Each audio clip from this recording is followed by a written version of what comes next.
Assalamualaikum warahmatullahi wabarakatuh. Saya Natul Matsuro, saya dari Prodi Teknik Informatika Universitas Kanjuruhan Malang akan menjelaskan sedikit tentang wawasan Nusantara. Sebelumnya, apa sih wawasan Nusantara? Wawasan Nusantara juga dikatakan wawasan nasional bangsa Indonesia atau dalam bahasa Inggrisnya National Outlook. Dan ada beberapa konsep istilah wawasan Nusantara. Di antaranya oleh tokoh Hasnan Habib, bunyinya kebetulan wilayah nasional termasuk satu kesatuan bangsa, satu tujuan dan tekad perjuangan, dan satu kesatuan hukum, satu kesatuan sosial budaya, satu kesatuan ekonomi, dan satu kesatuan HAMKAM. Secara etimologi, kata wawasan Nusantara berasal dari dua kata, wawasan dan Nusantara. Wawas dalam bahasa Jawa yang artinya pandangan, sementara Nusantara merupakan gabungan dari kata Nusa dan yang artinya pulau dan antara, jika digabungkan menjadi Nusantara yang artinya pandangan antara pulau.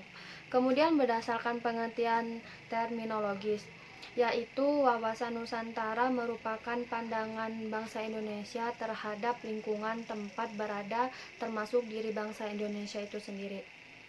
Nah, untuk membangun semangat kebangsaan dan cinta tanah air, meskipun tampak bahwa wilayah Indonesia itu terdiri dari beberapa banyak pulau dengan lautan yang luas, kita memandang wilayah Indonesia itu tetap merupakan satu kesatuan sebagai satu wilayah.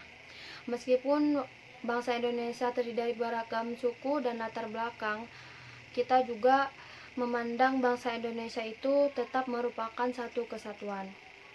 Nah, kemudian menggali sumber historis tentang wawasan Nusantara.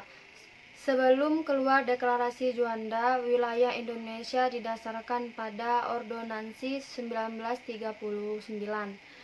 Itu sebuah peraturan buatan pemerintah Hindia Belanda. Tidak hanya melalui peraturan perundangan nasional, bangsa Indonesia juga memperjuangkan konsepsi wawasan Nusantara berdasarkan Deklarasi Juanda ini ke forum internasional agar dapat pengakuan bangsa lain atau masyarakat internasional.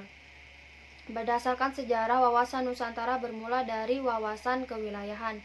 Deklarasi Juanda 1957 sebagai perubahan atas Ordonansi 1939 berintikan mewujudkan wilayah Indonesia sebagai satu kesatuan wilayah, tidak lagi terpisah-pisah.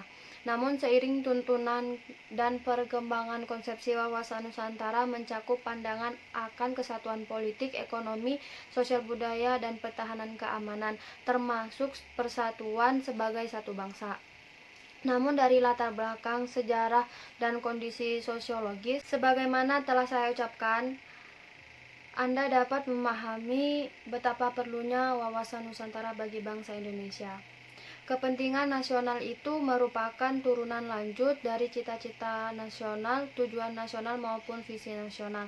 Cita-cita nasional bangsa Indonesia sebagaimana tertuang dalam pembukaan UUD 1945 alinea 2 adalah untuk membangkitkan negara Indonesia yang bersatu, berdaulat, adil, dan makmur.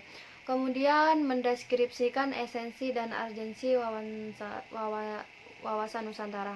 Wilayah Indonesia sebagai satu kesatuan yang memiliki keunikan, antara lain bercirikan negara kepulauan dengan jumlah 17.508 pulau, terletak pada garis khatulistiwa, juga terletak di antara dua benua dan